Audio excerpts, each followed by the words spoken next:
एक गांव में हरिया और उसका परिवार खुशी खुशी रहा करता था। और जहां उसका एक सब्जी का बिजनेस था और उसकी अपनी एक दुकान भी थी जहां वह सब्जियां बेचा करता था। उसी तरह दिन बीतते गए। दिन बीतते के साथ अचानक एक सुबह उसकी बेटी की तबीयत खराब हो जाती। तभी उसकी पत्नी अपने हस्बैंड के पास कॉल करती है। सुनिए, बेटी की तबीयत खराब हो गया, आप कहाँ हैं? हाँ, मैं यहाँ हूँ, मैं आ रहा हूँ। आता हूँ, मैं जल्दी ही आता हूँ। देखता हूँ कोई गाड़ी। तभी वहाँ फ़ोन कट जाता है और रख देती है। तभी वह परेशान हो जाती है और इधर उधर देखने लगती है कि उसे समझ नहीं आ रहा होता है कि आखिर वह करे क्या।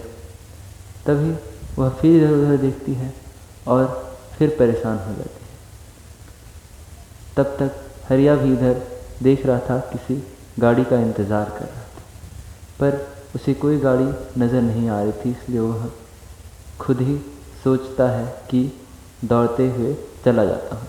तो वो अपनी बेटी का नाम लेते हुए दौड़ते हुए अपने घर की ओर बढ़ पड़ा। जाते हुए उसे काफ़ी थकावट भी महसूस हो रही थी, फिर भी अपनी बेटी की खुशी के लिए, अपनी बेटी को सही सलामत रखने के लिए वह बिना थके जा रहा था। और तभी वह अपने घर के करीब आ जाता है और अपने घर आ जाता है। तब वह वहाँ पे पहुँच जाता है।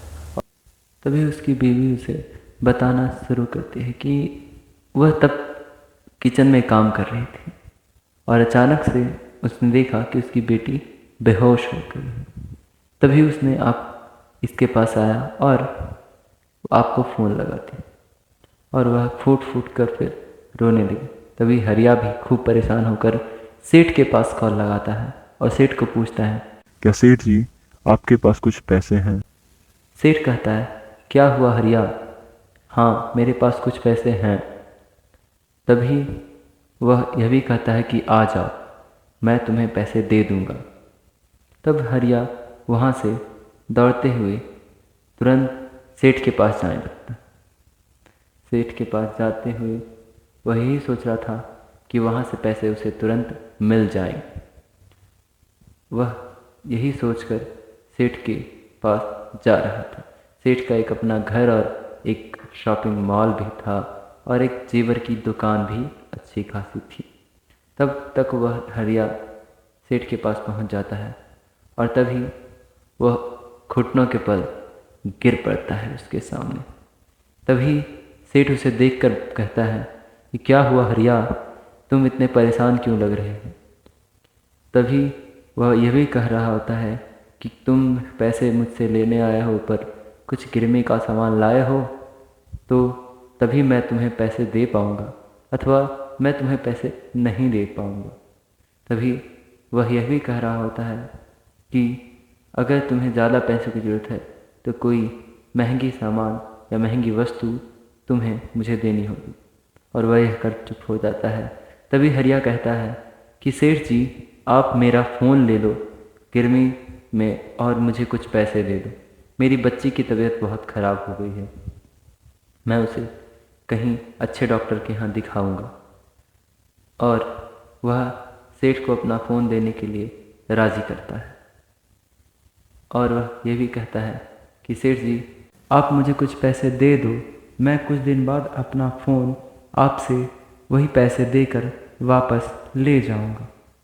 यही सोचकर वह सेठ जी को पैसे देने के लिए राज़ी करता है। और तभी सेठ कहता है कि हरिया, मैं तुम्हें कुछ पैसे दे देता, पर अभी मेरे पास कुछ पैसे नहीं हैं, तुम कुछ देर बाद आकर अपने पैसे ले जाना। और यह कर कर वह चुप हो जाता है और तभी निराश होकर हरिया वहाँ से चला जाता है। वह यही सोच कर आया था कि उसे कुछ पैसे मिल जाएंगे, परंतु वह बहुत ही निराशा की आशा में अपने वापस घर जाता है। तो हे गाइस, अगर आपको जानना है कि आगे हरिया और उसके परिवार के साथ क्या होता है तो इस चैनल को सब्सक्राइब कीजिए, चैनल को शेयर कीजिए ताकि आप लोग भी इस वीडियो को देख पाए।